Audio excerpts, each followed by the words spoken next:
Resolve करते हैं। तो उस तरह की कार्यशाला भी आयोजित की जाएगी, जुडिशरी के साथ तालमेल और समन्वय बढ़ाया जाएगा, जैसे पूर्व में भी था।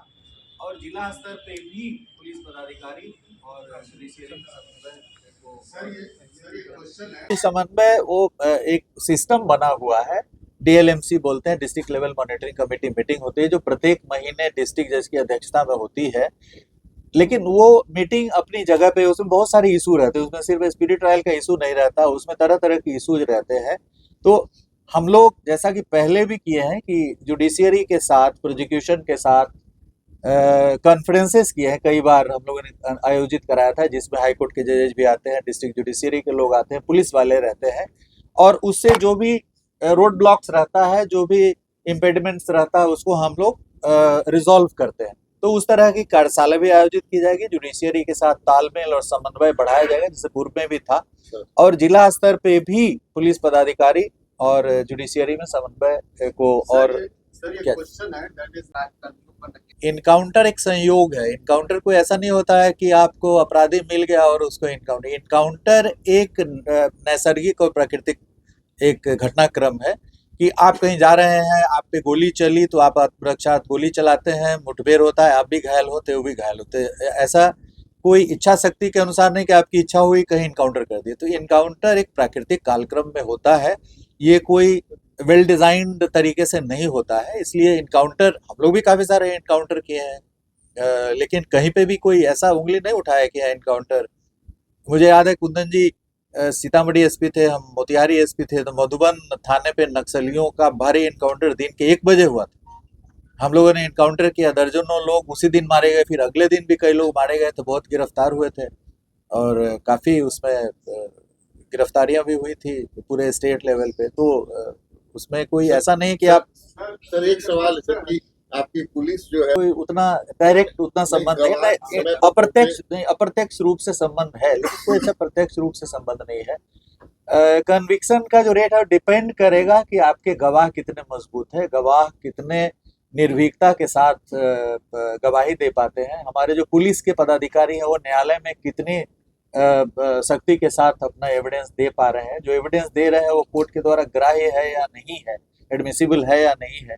तो इन सभी चीजों पे डिपेंड करता है। उसके लिए क्या करें? उसके लिए अनुसंधान को काफी गुणात्मक अनुसंधान में गुणात्मक परिवर्तन की जरूरत है। और जैसा कि आप जानते होंगे कि हमारे पास 2013 में सिर्फ पटना में ही एक एफएसएल था।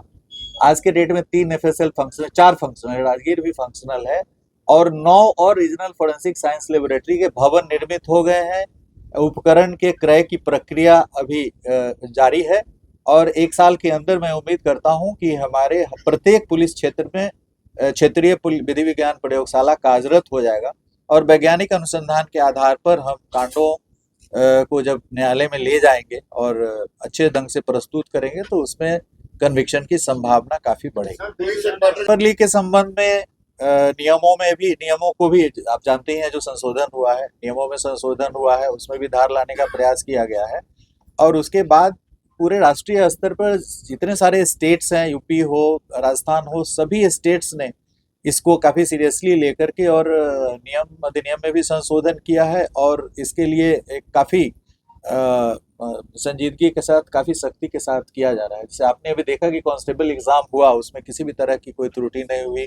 कल जो बीपीएससी का एग्जाम हुआ उसमें भी जहां तक हम आप ही लोग मीडिया रिपोर्टिंग से देख पाए हैं कि वो कुछ अफवाहें फैली थी, लेकिन कोई इस तरह का मजबूत आधार अभी तक नहीं मिला है कि उसमें क्वेश्चन लीक हुआ।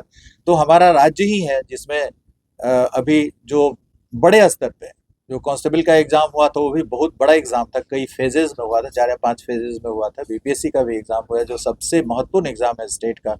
तो ये प्रभावकारी ढंग से, अच्छे ढंग से नए नए इनोवेशंस लाए गए हैं उसमें। जैसा कि अभी आपने देखा कि 3 घंटे पहले कौन सा पेपर खुलेगा वो किसी को जानकारी नहीं है, किसके हाथ में कौन सा पेपर लगेगा। तरह तरह के इनोवेशंस को इंट्रोड्यूस किया जा रहा है, सो दैट हम जो लीक कराने वाला जो गैंग है उससे हम 2 कदम आगे रहें, ताकि उनकी मंशा को हम विफल कर सकें। जी साहब, साइबर क्राइम बड़ी चुनौती है। देखिए, साइबर क्राइम्स के प्रति हम लोग पिछले 10 वर्षों से लगातार काम करते आते। पहले CCSMU हम लोगों ने हर जिले में गठित किया था, अब CCSMU को हम लोगों ने कन्वर्ट कर दिया साइबर पुलिस स्टेशंस में। हर जिले में साइबर पुलिस स्टेशंस हो गए, हमारे सृजित हो गए हैं। जबकि आप साउथ इंडिया में भी देखिएगा, आंध्रा का मैं ऑर्डर देख रहा था, वहाँ हर जिले में पृथक रूप से साइबर पुलिस स्टेशंस नहीं है। तो बिहार उन कुछ राज्यों में से है जहाँ पे हर जिले में पृथक रूप से नोटिफाई हो गया साइबर पुलिस स्टेशन। उसके लिए जमीन हम लोगों ने चिन्हित कर दिया है और कई जगह उसका डिजाइन वगैरह बन रहा है। जल्द ही हम लोग साइबर पुलिस स्टेशन के लिए पृथक भवन का भी निर्माण कर लेंगे। और साइबर पुलिस स्टेशन, जैसा कि आप जानते हैं कि DSP रैंक के पदाधिकारी उसके SHO हैं, और साइबर थाने को काफी सुदृढ़ किया गया है 2-3 वर्षों में। और देश में हम पहला राज्य है, प्रथम स्थान पर है, जो जितना साइबर फ्रॉड हुआ है उसके जो प्रतिशत बैंक में हम लोगों ने जो रोका है पैसा, जो होल्ड कराया है पैसा, उसमें Bihar is the top state, जिसने I think Manavjit will say 35% और सब 35% हम लोग पैसा, यदि 100 रुपया साइबर फ्रॉड हुआ है तो 35 रुपया हम लोग बैंकिंग सिस्टम में रोक पाए हैं, और जो विक्टिम है उसको उतना पैसा हम लोग in due course of time court के आदेश से हम लोग मुहैया करा देंगे। सर इसलिए साइबर क्राइम के प्रति जो सजगता है, सचेतता है बिहार में, वो किसी अन्य राज्य से कम नहीं है। लेकिन इसमें बहुत कुछ करने की जरूरत है, इसमें बहुत ही ज्यादा कुछ करने की जरूरत है, क्योंकि एकदम ऑर्गेनाइज्ड क्राइम का रूप ले चुका है और तरह तरह के इसमें लेवल्स पे लोग काम कर रहे हैं, भारी संख्या में लोग काम कर रहे हैं। इसलिए इसको राज्य की पुलिस काफी संजीदगी के साथ लेगा। सर पूरा प्रयास करेंगे, जितने हमारे पर्यवेक्षी पदाधिकारी हैं अनुसंधान की समीक्षा करेंगे और केसेस के डिस्पोजल पे बल रहेगा। जो लॉ एंड ऑर्डर से संबंधित केसेस हैं उसमें जो भी गिरफ्तारियां वांछित है उसको एक अभियान चलाकर युद्ध स्तर पर उनकी गिरफ्तारियां होंगी। लॉ एंड ऑर्डर से रिलेटेड केसेस को भी हम लोग स्पीडी ट्रायल में लेंगे, क्योंकि शुरू में तो कुछ गिरफ्तारियां हो जाती है, लेकिन शेष गिरफ्तारियां काफ़ी लंबे समय तक लंबित रह जाती हैं किसी किसी कांड में, तो उन सभी की समीक्षा की जाएगी और उनमें भी हम लोग स्पीडी ट्रायल वगैरह कराएंगे।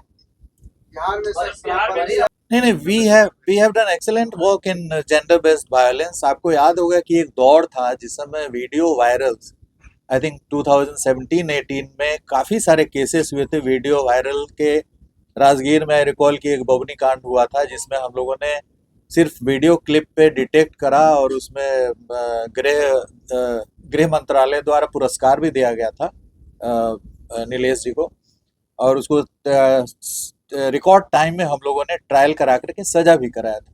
करीब दर्जनों कांड जेंडर बेस्ड वायलेंस के आए थे, वीडियो वायरल वाला एकदम हर सप्ताह में उस समय आ रहा था, तो उस पर हम लोगों ने काबू पाया था। सर ये पेपर लीक आप किस तरह से करवाई? तो जो भी केसेस दर्ज हो रहे हैं उसमें जो बैकएंड्स पे भी और फॉरवर्ड लिंकेज और बैकवर्ड लिंकेजेज है, वो देखा जाएगा कांडों में कि backward linkages and forward linkages पे काम हुआ है या नहीं हुआ है। यदि नहीं हुआ है तो उस पर कड़ी कार्रवाई की जाएगी या गहन समीक्षा की जाएगी कांडों की। और कांडों की समीक्षा मैं 9 साल लगभग CID में रहा हूँ, तो केस की समीक्षा कैसे की जाएगी उसका अनुभव हमें पूर्व से भी प्राप्त है। तो केसेस की समीक्षा वार फुटिंग पे कराएंगे और जो भी IO इसमें वांटिंग पाए जाएंगे, जो पाए जाएंगे लापरवाह सुस्त पाए जाएंगे, उनको डिसमिसल की कार्रवाई की जाएगी। भारी संख्या में हम लोग रूथलेसली उनको निकाल देंगे पुलिस से। हमारा मूल अपराध नियंत्रण हमारा मूल उद्देश्य है। अपराध नियंत्रण के लिए पुलिस की विजिबिलिटी बढ़ाई जाएगी और अभी हमारे पास डायल 112 के भी करीब 2000 वाहन उपलब्ध हो गए हैं। तो डायल 112 हो या थाने के अंदर जो पेट्रोलिंग व्हीकल्स है, रोड पेट्रोल्स के लिए भी व्हीकल्स खरीदे गए हैं। तो ये जितने भी प्रकार की पेट्रोलिंग है, beat road patrolling, beat foot patrolling, beat शहरी पेट्रोलिंग हो, और पदाधिकारियों को सड़क पे दिखना चाहिए, उनकी विजिबिलिटी हम लोग देखेंगे। जो भी DSP है, इंस्पेक्टर है, they should be seen on the road. वो घर में बैठने के लिए नहीं है, जो पहले भी चलता था कि आपको संध्या गश्ती करना है, इवनिंग पेट्रोलिंग मैंडेटरी है, नाइट पेट्रोलिंग मैंडेटरी है। तो जो हमारे पदाधिकारी हैं वो रात में भी दिखें, दिन में भी दिखें, उनकी विजिबिलिटी अधिक से अधिक हो, ये इंश्योर कराया जाएगा। बीट पेट्रोलिंग शुरू की जाएगी, व्हीकल पेट्रोलिंग आदि शुरू की जाएगी। तो पेट्रोलिंग पे हमारी नजर रहेगी, काफी पैनी नजर रहेगी। जेंडर बेस्ड वायलेंस तो एक अलग है, लेकिन हमारा थाना को भी, पुलिस को भी पावर मिला है बीएनएसएस में, अभी जो संशोधन आया है उसमें, कि अटैच कर सकता है। आपने ये बोला सर कि 10 डेज पे हम लोग अटैच करेंगे, नहीं, पता लगाएंगे अटैच, और उसके बाद ऑर्डर पास करेंगे। तो will it after filing the chargesheet या द मोमेंट? नहीं, अभी जो कानून आया उसमें चार्जशीट की जरूरत नहीं है। अनुसंधान के क्रम में भी, अनुसंधान शुरू होता है उस क्रम में भी आप अटैच कर सकते हैं। Chargesheet is not mandatory, within 10 days it can be done, it can be done. Chargesheet की बाध्यता नहीं है अभी। नेम्ड एक्यूज, और उसको अपराध से प्रॉपर्टी सृजित करना चाहिए, उसका इनकम टैक्स रिटर्न देखा जाएगा, उसका इनकम देखा जाएगा, क्या कर रहा है नहीं कर रहा है। यदि वो एक्सप्लेन नहीं कर पाता है तो उसको अटैच कर लिया जाएगा। अच्छा सर, मनी लॉन्ड्रिंग बिहार सरकार में हम लोगों ने, बिहार पहला स्टेट था जो 2006-7 में मनी लॉन्ड्रिंग के बहुत सारे मामले यहाँ पे हम लोग दर्ज किए थे। ईओयू के माध्यम से ईडी में जाता था और ईडी अटैचमेंट ऑर्डर इशू करता था, और हम अग्रणी राज्य रहे हैं उन दिनों। जो 2005 में पीएमएलए एक्ट अधिनियमित हुआ, उसमें हम लोग अग्रणी राज्य थे उन दिनों में अटैचमेंट में। यूएपीए में भी हम लोगों ने बहुत सारी संपत्तियां अटैच की थी। कई बड़े बड़े जो एरिया कमांडर्स वगैरह थे, उनके गाड़ी घोड़ा सब, बस वगैरह भी जब्त किया गया था कई राज्यों में, कई जिलों में। I will not name the district.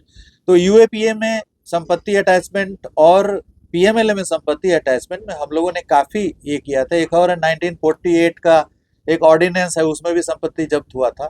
102 CrPC में भी 4-5 तौर तरीके हैं संपत्ति जब्त करने के अपराधियों के, तो वो हम लोग कर चुके हैं। बिहार पुलिस को अनुभव ऑलरेडी है पहले से, तो उसको फिर से एक बार सख्ती से हम लोग लागू करने की कोशिश करेंगे। सर आखिरी सवाल है कि क्योंकि पुलिस का कार्य कानून में परिभाषित है। जो कर्तव्य है वो सबसे बड़ा कर्तव्य है, जो गुड गवर्नेंस है, सुशासन है, उसका सबसे बड़ा स्तंभ है रूल ऑफ लॉ।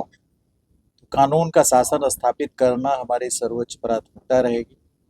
कानून के शासन को स्थापित करने के लिए जितने भी नियम, परिनियम, अधिनियम है, सभी को प्रभावकारी ढंग से लागू किया जाएगा और अपराधियों पर काफी सख्त नकेल कसा जाएगा और अपराधियों पर चतुर्दिक दिशा से प्रयास किया जाएगा।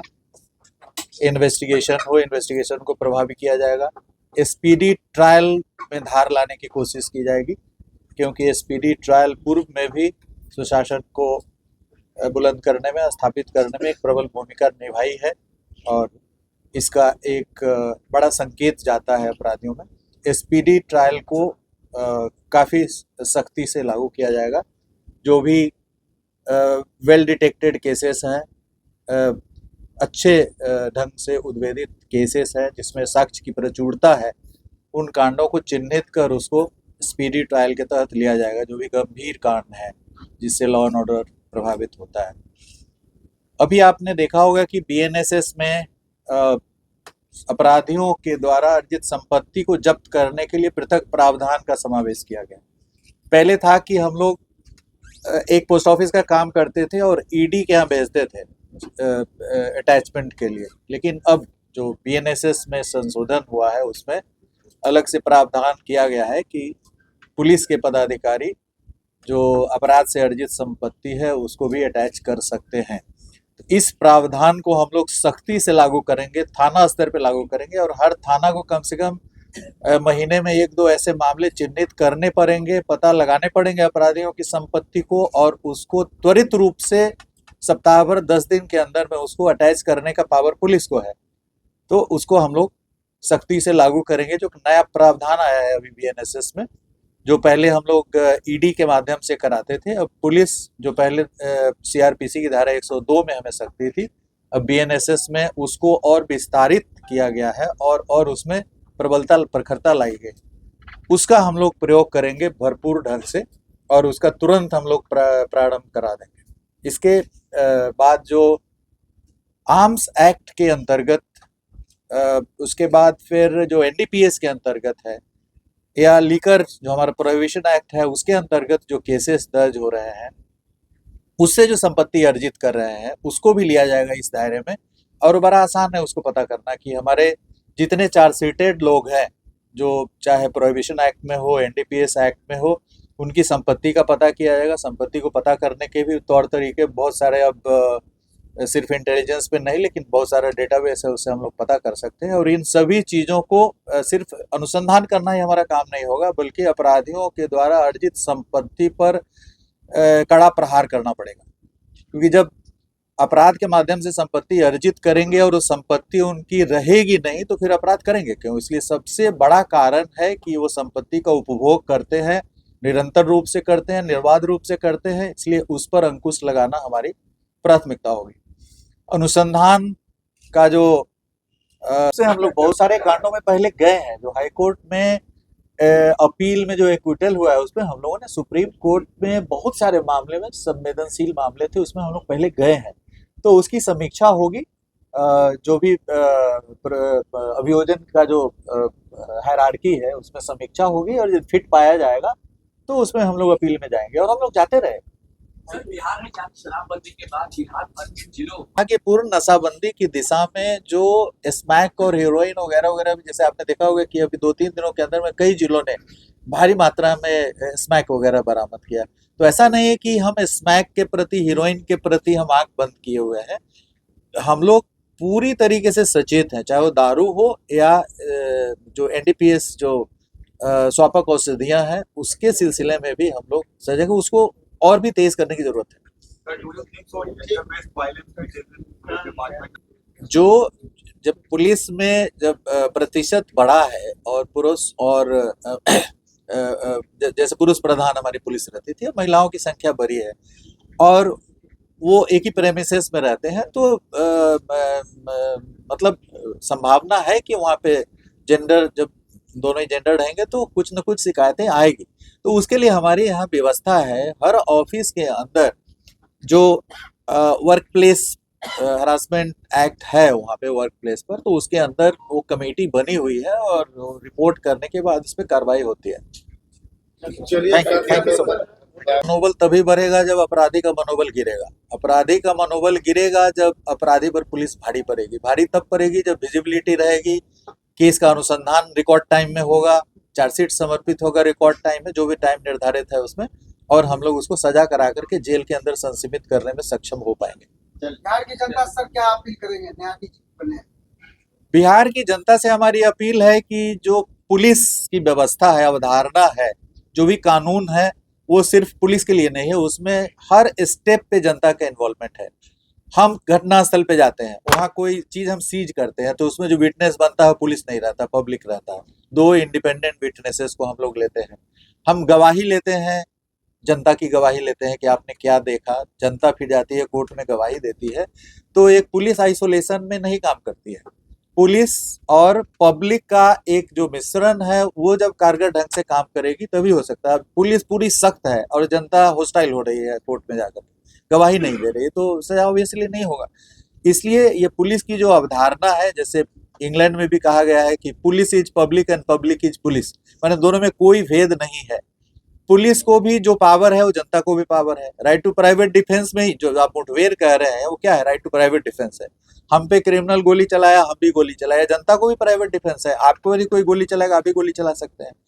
तो जो भी पावर्स पुलिस को है वो मोटा मोटी उन शक्तियों का प्रयोग जनता भी अरेस्ट कर सकती है, लेकिन अरेस्ट करके उसको पुलिस को सूचित करना है। हम अरेस्ट करके थाना के हाजत में सीधे ले आते हैं, हमको किसी को हैंड ओवर नहीं करना है। लेकिन जनता को भी अरेस्ट का पावर है, किसी क्रिमिनल को जनता भी अरेस्ट कर सकती है, लेकिन अरेस्ट करके उसका नियम है कि आपको पुलिस को सूचित करना है। तो जो भी पुलिस को पावर्स है, हमारे पास हथियार है, आपके पास भी हथियार, आप लाइसेंस है हथियार लेकर के आप हथियार रख सकते हैं। तो जितने प्रावधान पुलिस के लिए किए गए हैं वो जनता के लिए उन सभी प्रावधानों को रखा गया है कानून में। तो जनता से अपेक्षा है कि आप पुलिस के साथ कंधे से कंधे मिला करके और अपराधियों के खिलाफ जिहाद छेड़ें। जनता यदि सीधे बैठी रहेगी और सोचेगी कि पुलिस आकर के गश्ती भी करे, अनुसंधान भी करे, सजा भी दिला दे, हम कोर्ट में गवाही भी नहीं देंगे, हम सीजर लिस्ट बनाने के लिए पुलिस जब आती है वहां से भाग जाएंगे, हम सीजर लिस्ट पे हस्ताक्षर भी नहीं करेंगे, हम गवाही नहीं देंगे, हम विटनेस नहीं बनेंगे, तो ये पूरी व्यवस्था नहीं चल सकती है। सर एक सवाल सर कि बहुत सारे मामले